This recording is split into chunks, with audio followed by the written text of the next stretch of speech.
When I assumed office 20 months ago, our country was facing tremendous economic challenges, escalating cost of essential household commodities, high fuel prices, rapid depreciation of the Kenya shilling, and spiraling public debt were threatening to ground our economy. My administration has worked hard and consistently so that today the prices of essential commodities like unga have dropped from 240 shillings for a 2-kilogram packet to Kenya shillings 100, majorly attributed to our fertilizer subsidy program, the resilience of our farmers, and good rains that were given to us by God. During the period, we reduced the price of fertilizer also from 7,500 to 2,500. Petrol prices have come down from a high of 217 to now 187 a litre. The shilling has strengthened against the dollar from a high of 165 to now 127, 128. We have made significant progress in pulling the nation back from the brink of debt distress. Our debt situation is better managed, and our budget now has space for investment and in programs aimed at easing the hardship on vulnerable people and creating opportunities for our young people. Our GDP grew by 5.6% last year, ranking Kenya among the 27 fastest growing economies in the world. Our inflation figures have fallen from a high of 9 and 8 in May last year to 5% in April this year. It is instructive for the nation to know that for every 100 shillings we collect as taxes, we spend 61 shillings in debt service. We have paid Kenya's Eurobond debt that was borrowed in 2014 of $2 billion that has been hanging around our neck. We paid the last installment of $500 million last week. Today, Kenya's debt burden is much less, more sustainable, and we are on course to redeem our country from the discomfort of debt and assert our sovereignty. Early this year, Treasury had proposed a budget of 4.18 trillion. I did direct that it be reduced by 200 billion to come down to 3.99 trillion. The Finance Bill 2024 generated to actualize this budget underwent public participation, which resulted to concessions by which we agreed to drop proposals on VAT on bread, motor vehicle circulation tax, VAT on locally manufactured diapers and sanitary pads, as well as excise duty on money transfer services, among others. The additional tax measures we had proposed in this year's finance bill were to raise money in the tune of 346 billion. When the concessions were made, subsequent to public participation that was undertaken by Parliament, that came down to 200 billion. I had made this proposal taking into account our situation and the priorities that are there. I want to thank the members of Parliament seated behind me and those who voted yes for identifying the priority areas of our nation. Because when I made the proposals to Parliament with my cabinet, we had certain critical priorities for the nation. Number one is our agriculture. We did make recommendation, and part of the money we were going to raise from the finance bill was 10 billion shillings that will go to fertilizer subsidy, 18 billion shillings that would go to making sure that junior secondary school teachers, 46,000 of them would be confirmed on permanent and pensionable basis. We are very clear in our minds that education being the greatest equalizer, no child in Kenya should go to a school where there is no teacher or where there are no adequate teachers. It is because of that reason that in this finance bill also we had committed to hire an extra 20,000 teachers.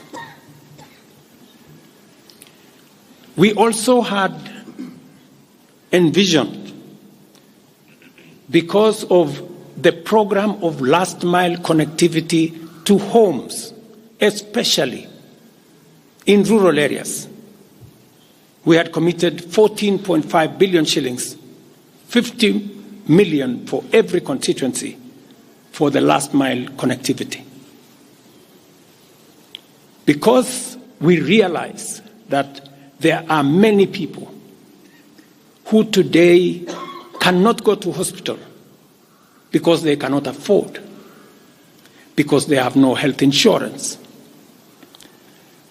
We had committed 6 billion shillings to operationalize our universal health coverage plan that would make it possible for every citizen to have a health insurance, those who cannot afford to be paid for by the government of Kenya, and to also operationalize the chronic illness fund that would make it possible for those who suffer from cancer, diabetes, hypertension, to be able to go to hospital, be treated, and go home without being asked for any money. We also had planned to put in money for our coffee farmers to retire the heavy debts that are bedeviling our coffee farmers. We also had allocated money for our sugarcane farmers to make sure that our sugarcane farmers get out of the debts that they're in. We had also committed to our milk farmers 2 billion shillings to make sure that every farmer is paid a minimum of 50 shillings per litre, to make sure that these farmers, very hard-working citizens of our nation, get a fair return for their hard work and for feeding our nation. And that is why I commend these members of parliament for agreeing with us that all the priority areas I have mentioned were the right priorities to be funded. And by so doing, they supported the proposal to incorporate also the views of the people. These members of parliament came back to us after they went to listen to the people of Kenya. And they came back and reduced the budget on their own by 146 billion shillings. Notwithstanding all these concessions, it has become evident that members of the public still insist on the need for us to make more concessions. And because I run a government, but I also lead people, and the people have spoken, I am grateful to all the members of the National Assembly who voted yesterday affirmatively for the Finance Bill 2024 as amended on the floor of the House to incorporate the views generated through public participation. And following the passage of the bill, the country witnessed widespread expression of dissatisfaction with the bill as passed, regrettably resulting in the loss of life, destruction of property, and desecration of constitutional institutions. On my own behalf, and on behalf of these members and many other Kenyans, I send my condolences to the families of those who lost their loved ones in this very unfortunate manner. Consequently, having reflected on the continuing conversation around the content of the Finance Bill 2024, and listening keenly to the people of Kenya who have said loudly that they want nothing to do with this Finance Bill 2024, I concede, and therefore I will not sign the 2024 Finance Bill, and it shall subsequently be withdrawn, and I have agreed with these members that that becomes our collective position.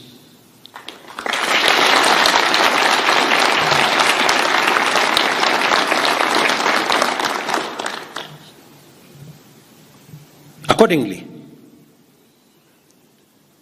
there is need for us as a nation to pick up from here and go into the future. And I am therefore proposing that because we have gotten rid of the Finance Bill 2024, it is necessary for us to have a conversation as a nation going forward. How do we manage the affairs of the country together? How do we manage our debt situation together? How do we work on the budget with the deficits that now exist together? And as I committed last Sunday, I will be proposing an engagement with the young people of our nation, our sons and daughters, for us to listen to them. As I said on Sunday, listen to their views, listen to their proposals, their ideas, their concerns, and what they think we should do better as we go forward. I am also recommending a multi-sectoral, bipartisan, multi-stakeholder engagement from civil society, religious organizations, professional bodies, for us as a nation to speak to the future of our country, again, together. And this will be on matters that are contained in the bill and matters that the people of Kenya have canvassed in the conversation that has been going on. In this regard as well, I am directing for immediate further austerity measures to reduce expenditure, starting with the Office of the President, the entire presidency, and extending to the entire executive arm of government. Operational expenditure in the presidency be reduced to remove allocations for the confidential fort, reduced travel, hospitality, purchase of motor vehicles, renovation. We'll start with Elizabeth Mutuku from TV47. Good evening. My question is on young leaders from the Gen Z generation who were abducted yesterday and the day before yesterday. What happens to that? Second, there were young people who were killed during the demonstrations. What do you speak of that as the head of state? Thirdly, how do we move forward on the budget cuts, especially now that you've said that we're going to have austerity measures, yes, but how then do we secure development? Thank you very much. Please. No, it's okay. So I have said young people, 6 to be exact, 6 people yesterday lost their lives. Very unfortunately, they shouldn't have lost their lives. And I have said it is a very unfortunate situation. I wish that would not have happened. And there is a framework that will make sure that those 6 Kenyans who died yesterday will be accounted for. Number 2, I did promise the country that there will be no extrajudicial killings going forward. And ever since I came into office, there is not one incident of extrajudicial killing. What you said about abduction are statements that were attributed to some of our civil society groups, but all the people they mentioned have since been found in police custody, and those that were already processed were already released. On the matter of development that you have said, minus the finance bill, it means that some of the development programs amounting to 200 billion shillings, we will have to cut down, to delay them. They will have to wait, some of them, for next year. We will try it again. We will try next year to find some money. Some of them we will have to cancel because that's the nature of things. And it is because the people of Kenya have spoken loudly that they want a leaner budget for us as a country. Question number 2. We'll take the next question from Busara, K24. Naam, swali langu la kwanza ni wazi kwamba matumaini ya vijana wa Gen Z na baadhi ya Wakenya kwa wabunge yamepungua kabisa ama hata yamepotea. Kwa hivyo kama rais unachukua hatua gani kuhakikisha kwamba tunawahusisha vijana katika maamuzi muhimu hasa katika masuala ambayo yanalenga taifa ama ujenzi wa taifa? Swali lingine, je, utahakikisha vipi uwazi katika mpango wako wa kupunguza matumizi serikalini? Maana yake umesema kwamba kuna austerity measures.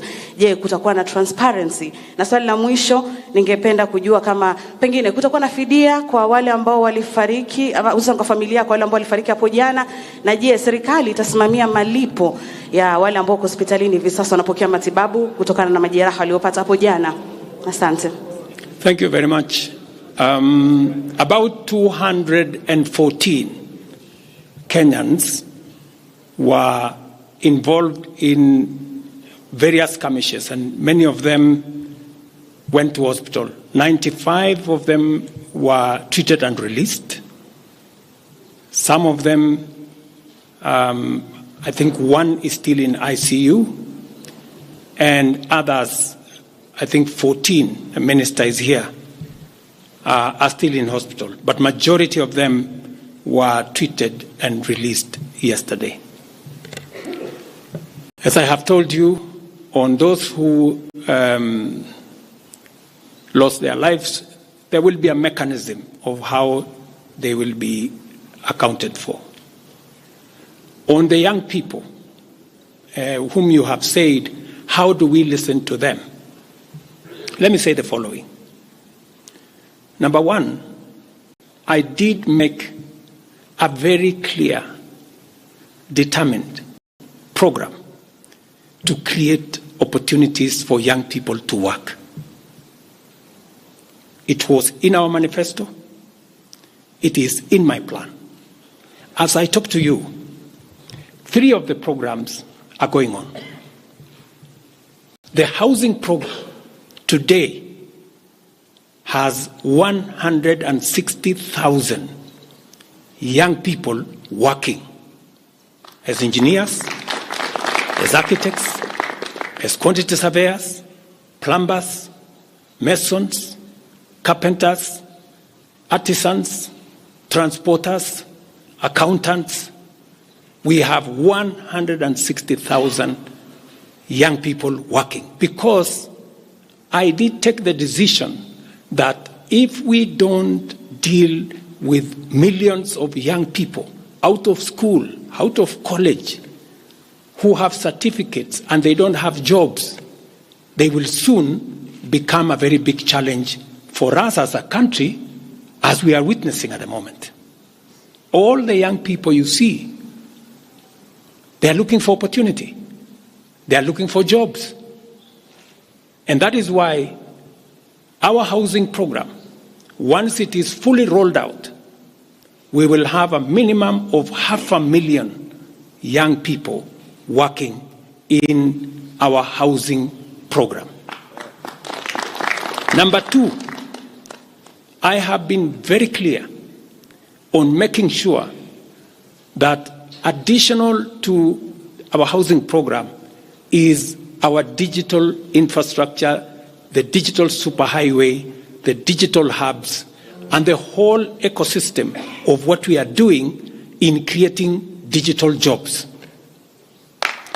I was in Ruto with Honorable Kingara, he's right there, not more than a month and a half ago, launching a hub that will hire 4,500 young people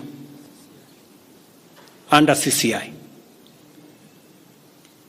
In this budget, we had added 10 billion shillings to CDF for them to be able to construct ICT hubs in each ward in the Republic of Kenya.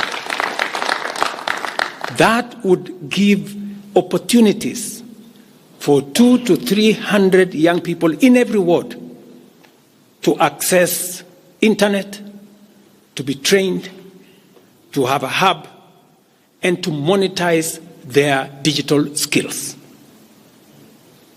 We will still find another way of implementing this plan, even if we have to cut back on CDF, if that is what is going to happen. Again, because we believe that young people deserve opportunity. As I talk to you, we've just concluded 3 bilateral agreements, one of them with Germany, on export of labor. Because we have negotiated with many countries who are interested in the high skills of Kenyan labor. And we have an ecosystem, we now have a plan on how we are going to make sure that the young people in Kenya get opportunities to work either in Kenya or outside Kenya. In fact, just last week, I saw on the headlines of one of the dailies, there was a gentleman from my village. He was put on the headline. And he said he operated from where I used to operate selling chicken. That's why they put him in the headline. And his complaint was, you see, the president has not done well because in this village, many people are going to look for jobs outside Kenya.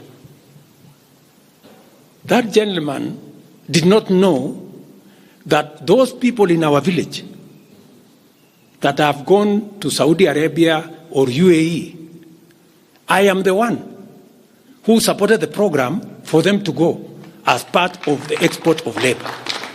So he thought that those people were going away because there were no jobs in Kenya.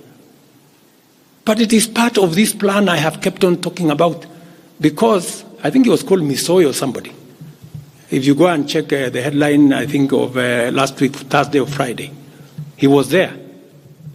He didn't know, the good young man, that I think we have almost 500 or 400 and something people around that village that have actually gotten jobs outside Kenya. And they are changing that village. And that is actually an admission by that gentleman that our plan on export of labor is working. And number two, that when we committed ourselves to making sure that we create opportunities for young people to work, we meant it. So we have a program on housing, we have a program on digital jobs, we have a program on export of labor, we have a program on the whole manufacturing sector. Let me give you another example. Now I'm talking this as a leader. We deliberately, last year, said we cannot continue to import products that we can manufacture in Kenya. One of them was clinker, cement, furniture, steel. What has happened the last 1 year? Very many, in fact 5 to be specific, companies have sought licenses in Kenya to do clinker, to do cement. And last year, because of what we did, we reduced the import of clinker by 95%. We saved foreign exchange, we created jobs locally. I was in West Pokot with my Minister for Industrialization. I'm sure the members of West Pokot, they are here. They were there with me in West Pokot, opening a clinker factory that now hires 2,500 young Kenyans, with another almost 2,000 as drivers, support staff. A big market now in West Pokot. Expanding manufacturing in Kenya is the right thing. And it is the reason why some of our policy interventions on matters like imported stuff that are being manufactured in Kenya. For example, we have said substandard, low quality imported sanitary pads from China and other places. How can they come into Kenya when we have 10 companies in Kenya hiring Kenyan young people? How can they come and compete here? All the products that we are manufacturing locally, we must protect our local industries so that they create jobs locally, so that they create opportunities locally. In this finance bill, you will also see that we have imposed duty on potatoes from Europe. Surely, how can we continue importing potatoes from Europe? And we have farmers right here in Kirinyaga. We have farmers right here in Nyandarua, in Molo, in Timau. How can we justify? How can anybody take offense that we have imposed duty on imported potatoes We have put duty on imported eggs, on imported onions, because we must protect our local farmers. Every country does that. Every country does that. I was negotiating with the Prime Minister of India because they are imposing duty on our avocados. I was in Korea negotiating with the government of Korea because they are imposing duty on our tea, on our coffee, and on our macadamia, including our avocados. Every country does that to protect their market, unless there is a mutual agreement. So these are amongst the things we are doing to make sure that we grow our local manufacturing, create local jobs, create local wealth. That is how we are going to move forward as a country. We cannot continue to be a supermarket for other people's factories. It is important that we also produce our own products. Our young people can produce products in Kenya which are of high quality, which are of international standard, and we can do that. So I just wanted to clarify this point because it is addressing the young people of our country.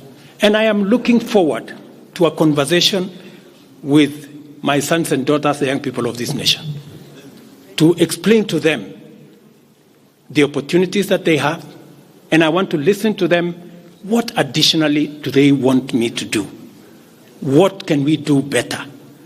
And how can we move the country forward together?